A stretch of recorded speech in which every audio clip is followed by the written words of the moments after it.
Le Conseil des ministres s'est réuni ce mercredi 29 octobre 2025 sous la présidence de M. Patrice Talon, président de la République. Les décisions ci-après ont sanctionné la séance. Au chapitre des mesures normatives, en point 1, incorporation de la zone forestière de Séri au complexe du Parc national de la Pendjari. Cette zone connaît une dégradation inquiétante due à l'installation incontrôlée de champs de culture, l'exploitation clandestine d'essences forestières, le braconnage et autres pratiques nuisibles à la préservation de la nature. Du fait de ces incursions, la superficie de cet espace protégé s'est réduite, passant d'environ 1250 km² en 1996 à 553 km² en 2019, soit une régression de plus de 54% en 23 ans. Or, l'état de destruction continue de la zone compromet l'intégrité écologique de l'ensemble du complexe Pendjari et menace son statut de réserve de biosphère inscrit sur la liste du patrimoine mondial. Ce périmètre, de grande valeur écologique, comporte d'une part un écosystème forestier atypique dont la diversité biologique et les habitats naturels en font une extension du parc national de la Pendjari. Elle abrite d'autre part une faune diversifiée de grands mammifères tels que les damalisques, les éléphants, les buffles et les bubales. On y rencontre également des carnivores de prestige comme le lion, le léopard et l'hyène tachetée. L'autre atout non moins important est que cette aire géographique constitue un corridor de migration d'espèces fauniques tel qu'il a été observé à des périodes données. Le Conseil, tenant compte de l'aboutissement du processus participatif engagé depuis 2018, qui a consacré l'adhésion des communautés riveraines et des autorités locales, a décidé de prendre les mesures appropriées pour sa préservation et sa protection par son intégration totale au complexe de la Pendjari.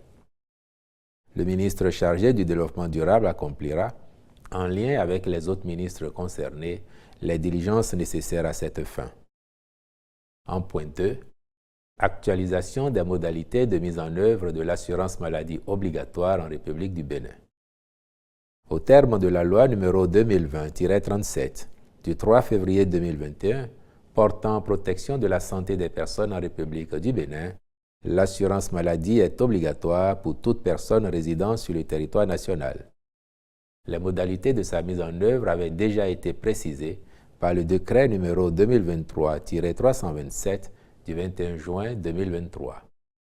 Cependant, l'imminence de la généralisation de l'assurance maladie a rendu nécessaire l'actualisation de ces tests réglementaires aux fins d'intégrer à la liste des bénéficiaires à la charge de l'État les enfants référés par les structures publiques dans les centres de protection de l'enfant, les personnes en situation de mendicité et les malades mentaux. Aussi, le panier de soins de base a-t-il connu un réaménagement avec l'ajout d'autres affections courantes. Enfin, le décret apporte des précisions sur les sanctions encourues par les contrevenants. Au titre d'autres mesures normatives, ont été adoptés les décrets portant transmission à l'Assemblée nationale pour examen et vote du projet de loi de règlement définitif du budget de l'État, gestion 2024. Intégration des prêteurs alternatifs à la plateforme électronique de partage des informations sur le crédit en République du Bénin. Approbation des statuts modifiés de la Société nationale des eaux du Bénin. Réglementation de la profession de guide de tourisme en République du Bénin. Approbation de la nomenclature des activités et des produits du tourisme en République du Bénin. Autorisation de l'augmentation du capital social de la Société de production audiovisuelle SA par rapport en nature. Mise en place et gestion du compte satellite du tourisme au Bénin. Conditions et modalités d'établissement des documents d'identification des personnes physiques, puis le décret définissant les modalités pratiques de l'enregistrement dérogatoire des faits d'état civil. Au chapitre des communications, en point 1, remboursement du solde de cotisation pour pension de retraite au profit de 504 ex-agents militaires partis volontairement des armées et ayant accompli au moins 15 années de service. À la suite d'une réclamation formulée par l'Association des agents partis civils et militaires de la fonction publique, le remboursement de la dite cotisation pour pension de retraite avait commencé en 2015 avant d'être suspendu par une réquisition judiciaire. Au terme des opérations de paiement effectuées par le greffier en chef du tribunal de première instance de Cotonou, il ressort que seulement 331 agents sur les 835 ont pu être satisfaits. Afin de permettre à ceux d'entre eux encore en attente de rentrer en possession de leurs dû, soit 504 agents, le Conseil a marqué son accord pour la mise à disposition des ressources nécessaires en vue de clôturer ces remboursements. En point 2, actualisation du projet d'aménagement et de bitumage de la route Vakon à Vagboji-Agégué. Ce projet comprend à sa conception des travaux de terrassement, de chaussée, de revêtement et d'assainissement sur un linéaire de 13 km 2. Il intègre également la construction d'un pont de 100 mètres de portée sur le fleuve Wémé pour y relier l'agglomération centrale des Agégués.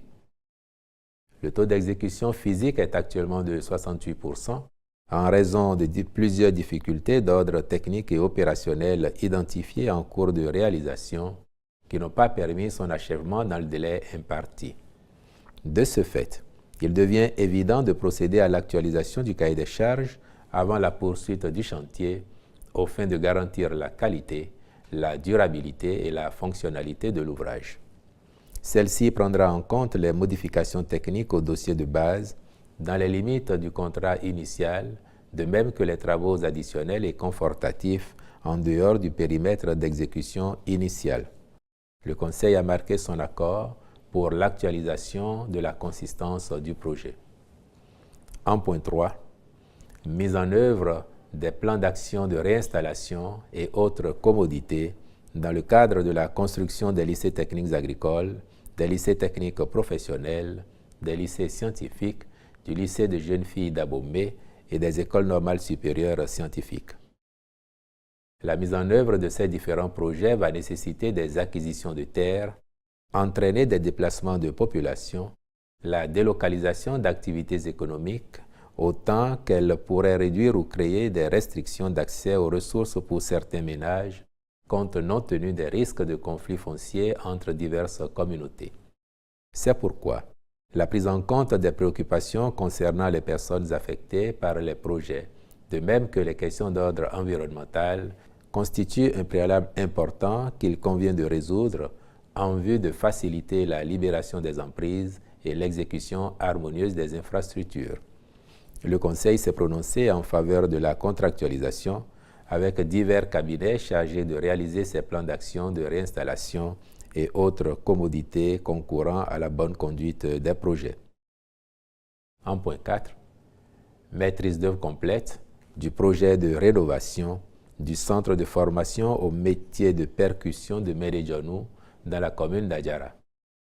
La rénovation du centre vise à offrir de meilleures conditions d'apprentissage aux jeunes Béninois pratiquant les métiers de percussion et participe du renforcement de l'offre touristique de notre pays. Les travaux à engager consistent en la rénovation complète de la salle d'exposition, l'augmentation de la capacité d'accueil de la terrasse de même que du podium. Sont également prises en compte la réfection du bâtiment principal et de la cantine, la réalisation des aménagements extérieurs et VRD, des rampes d'accès pour les personnes à mobilité réduite. Le Conseil y a marqué son accord et instruit les ministres concernés d'accomplir les diligences nécessaires pour cette remise en état. Au chapitre des rencontres et manifestations internationales, il a été autorisé la participation du Bénin à la 30e conférence des parties COP30, à la Convention cadre des Nations Unies sur les changements climatiques du 10 au 21 novembre 2025 à Belém, au Brésil, puis à la 23e édition de la Conférence internationale sur le sida et les infections sexuellement transmissibles en Afrique du 3 au 8 décembre 2025 à Accra, au Ghana. Au chapitre des mesures individuelles, les nominations ci-après ont été prononcées.